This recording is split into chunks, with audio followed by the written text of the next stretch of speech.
안녕하십니까. 저는 감정평가법인 대일감정원에서 근무하고 있는 감정평가사 김재철입니다. 먼저 저희 회사에 대해서 간단히 설명을 드리고 여러분들이 궁금해하시는 분담금에 대해서 설명을 올리도록 하겠습니다. 감정평가법인 대일감정원은 여러분의 정확한 감정평가가 이루어진다는 사명감으로 일하고 있습니다.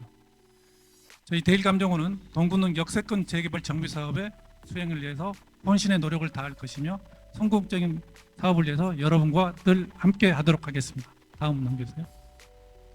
다음은 저희 법인에 대해서 간단히 소개를 올릴 텐데 예상보다 시간이 소요돼서 간단히 스킵하고 넘어가도록 하겠습니다. 다음 12페이지로 넘겨주세요.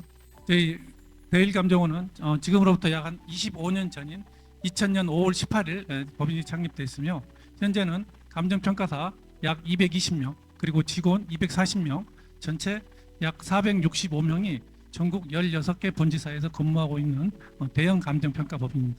보시는 바와 같이 저희 대일감정원은 안정된 조직을 바탕으로 전국적 네트워크를 갖춘 초대형 우수 감정평가법인입니다.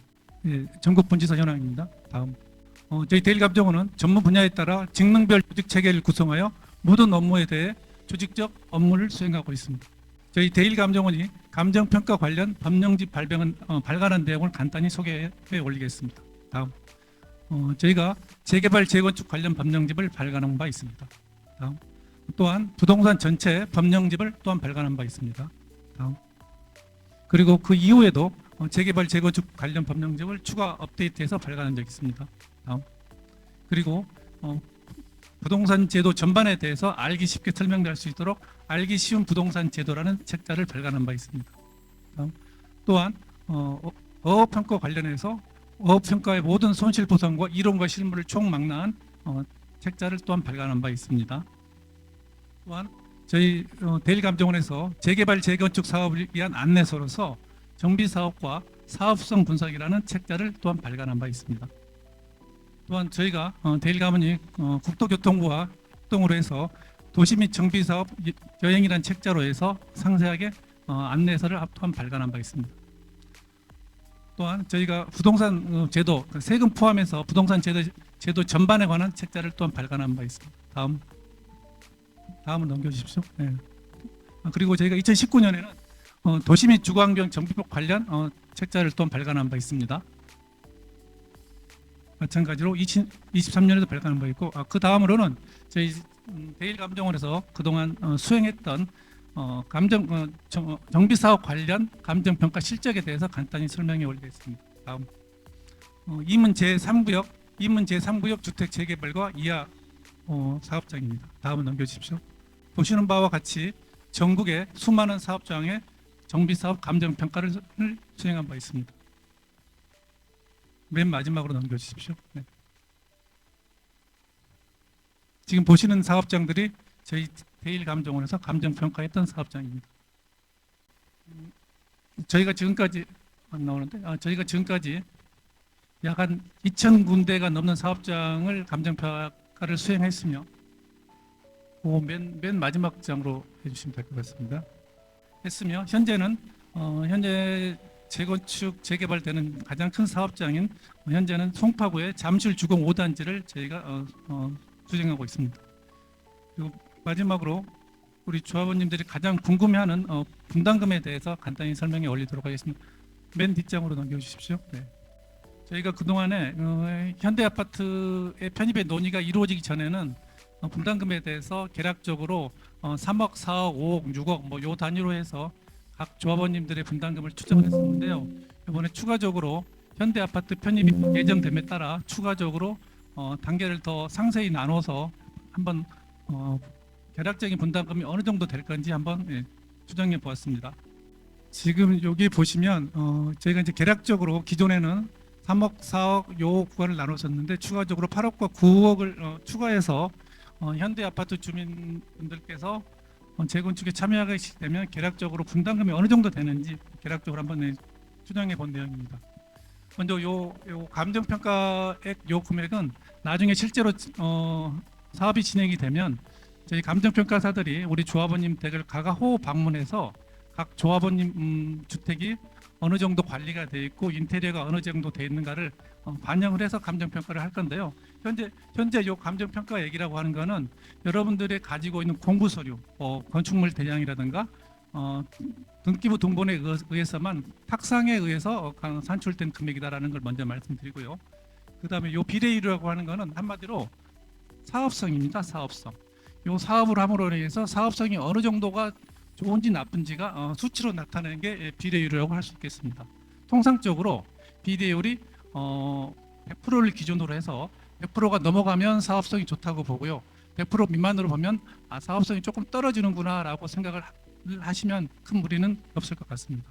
저희 지금 현재 동구릉 같은 경우에 예상되는 비례율은 잘 보이실지 모르겠지만 대략적으로 129.6%입니다. 129.6%라고 하면 아까 제가 쭉 여러 저희가 평가했던 사업장을 다 보여드렸는데 제가 최근에 본 사업장에서는 이런 수치는 못 본 것 같아요. 199.6%라고 하는 거는. 그래서 왜 이렇게 129.6%가 나올 수 있는가 하는 거는 아까도 우리 설계팀에서 설명을 해드렸지만 역세권에 위치하다 보니까 여러 가지 요인으로 인해서 높은 용적률을 받는 겁니다. 용적률이 높다 보니까 분양 세대가 많아지고 분양 세대가 많아지면 외부에서 들어온 수입이 많기 때문에 이 비례율이 높아지는 거라고 생각을 하시면 될 것 같습니다. 그다음에 이 권리과액이라고 하는 거는 이 감정평가 금액의 비례율을 곱해서 상정된 금액이 권리과액입니다. 여러분이 나중에 평가를 내 재산이 1억의 평가를 받는다 그래서 내 재산이 권리가 1억이 되는 게 아니고 내가 평가된 금액의 비례율을 곱한 금액이 내 권리 금액이 되는 겁니다. 내 재산이 1억의 평가를 받았다고 하더라도 계략적 비례율이 130%니까 1억의 평가를 받았다고 하더라도 내 권리 금액은 1억 3천이 되는 겁니다. 만약에 비례율이 90%다고 하면 1억의 평가를 받아도 여러분들이 주장할 수 있는 금액은 1억이 아닌 9천만 원이 되는 셈이 되겠습니다.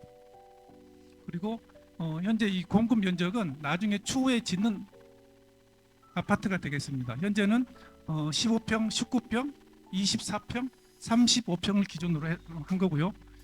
그다음에 이 조합원 분양가는 일반적으로 우리 조합원님이 아닌 일반 분양원들에 비해서 분양가를 약 한 80%를 기준으로 해서 산정을 한 금액이고요. 마지막에 요 추정 분담금이라고 하는 거는 이러한 수치를 위해서 내가 나중에 지금 헌 집을 내주고 나중에 새 아파트나 상가를 받을 때 추가적으로 얼만큼 돈을 더 내야 되는지 아니면 내가 아파트를 바꿔도 얼만큼 돈을 추가적으로 더 받을 수 있는지를 나타내는 금액이 되겠습니다. 참고적으로 예시를 들어서 약 8억을 기준으로 해서 한번 보겠습니다. 예전에는 이 8억이라는 수치가 잘 없었는데 이 현대아파트가 편입이 예상됨으로 해서 8억을 기준으로 보면 만약에 내 아파트가 기존에 종전자산 평가를 받았는데 8억을 받았다고 하면 비례율은 129.6%. 그래서 실질적으로 내가 주장할 수 있는 권리 금액은 8억이 아닌 약 10억 3,600만 원이 됩니다. 근데 만약에 요 분이 전용 면적 84평방미터, 그러니까 35평의 아파트를 만약에 분양을 받게 되면 그 분양가는 약 8억 4천만 원이 되고요. 이분은 내가 지금 현재 내 재산이 8억이지만 8억 4천짜리 아파트를 분양을 받고 추가적으로 약 1억 9,600만 원을 현금으로 추가적으로 더 받게 된다는 그런 산식이 되겠습니다. 만약에 내 재산이 아파트가 아니고 지금 단독주택이나 빌라를 갖고 있는데 내 재산이 3억의 평가를 받게 되면 나의 권리 금액이 3억 8,800이 되고 이분이 만약에 19평 아파트를 받게 된다고 하면 19평 아파트를 받고 약 7천만 원에 대해서 이분은 추가적으로 돈을 납입해야 된다는 그런 내용이 되겠습니다. 다소 복잡해 보이긴 한데 추정 분담금에 대해서 간단히 설명을 드렸는데 혹시 감정평가나 요 추정 분담금에 대해서 궁금하신 내용 있으십니까? 네, 말씀하십시오. 저희가 감정평가를 함에 있어서 혹시 또 이렇게 생각하시는 분이 있어요. 나의 집은 공시지가가 너무 낮게 돼 있다 라고 생각을 해서 걱정하시는 분 있는데 저희가 아까도 설명드린 바와 같이 네네네 말씀을 드리겠습니다. 예. 그래서 저희가 나중에 평가를 할 때는 가하호 방문해서 인근의 유사 물건 유사한 물건에 대한 실거래 가격을 기준으로 해서 그 실거래 가격과 해당 부동산의 여러 요인들을 비교해서 가가호에 대해서 감정 평가를 하게 됩니다. 그러니까 뭐 공시가가 높거나 낮거나 이런 건 걱정하지 않으시고 돼도 실거래가를 기준으로 원칙적으로 실거래가를 기준으로 한다는 걸 말씀드립니다.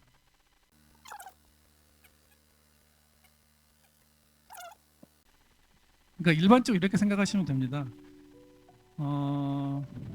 정비 사업이 아니고 똑같은 물건을 내가 개인적인 사정에 의해서 매매한다고 생각을 하시면 인테리어가 돼 있는 집과 안 돼 있는 집은 차이가 나지 않겠습니까? 예, 그 논리로 생각하시면 됩니다. 단지 나는 이 인테리어를 하면서 3천만 원이 들어갔으니 안 한 집에 비해서 3천만 원이 더 나와야 되지 않겠냐? 이건 아닌 거죠. 나중에 매매를 할 때 보면 3천만 원이 들어갔다 그래서 3천만 원을 더 받을 수 있는 건 아니지 않습니까? 네. 하지만 분명한 건 안 한 집보다는 훨씬 더 높게 나올 것이다 라는 건 말씀드립니다. 네, 또 궁금하신 사항 있으면 말씀해 주십시오. 네. 이 권리가액은 저게 실제로 그 관리 처분이 정확하게 나와야 이게 정확하게 나오는 거 아닌가요? 네, 그렇습니다. 추정치잖아요. 네, 되게 이제 갈등들이 생기는 게 그 관리 처분 나오기 전에 그 뭐 이렇게 이런 정도로 하기 때문에 그 추가 부담금이 적다라고 되게 이제 말씀을 많이 하시는데 실제로 뭐 갈등들이 생기는 사업장들을 보면은 그거보다 뭐 못 미치게 또 추가 부담금을 한다든지 건축비가 뭐 상승을 많이 해가지고 둔촌 같은 경우처럼 뭐 추가 부담금이 그 실제로 말씀하시는 거하고 다르게 되는 경우들이 많지 않습니까? 저런 것들을 실제로 토지 등 소유자들한테 뭐 확정적으로 해줄 수 있는 이런 뭐 근거 이런 것들이 혹시 뭐 방법이나 뭐 이런 것들이 있을 수 있나요? 그건 나중에 관리 처분이 돼봐야 정확하게 나오는 거 아닌가요? 네, 그렇습니다. 예, 지금 그 조합님께서 말씀 주신 관리 처분이라는 게 기존에 있는 내 재산과 변화하는 재산을 대해서 확정하는 작업이 관리 처분인데 우리 조합원님께서 이 관리 처분 금액을 확정을 해줄 수 있느냐라고 하는 거는 그거는 이제 물론 제가 이제 감정 평가를 담당하는 그 입장에서 제가 뭐 확답 드릴 수 있는 내용은 아닌데 제가 알고는 제 상식으로는 지금 말씀하신 내용은 이게 일반 재개발에서 이 건설회사와 도급제로 계약을 하느냐 지분제로 계약을 하느냐에 따라서 달라질 수 있는 부분인 것 같습니다. 하지만 요 비례율이라고 하는 거는 그렇습니다. 이 비례율이라는 게 사업성이거든요. 사업성이라고 하는 거는 요 비례율이라는 거는 총 수입에서 총 비용을 뺀 금액입니다.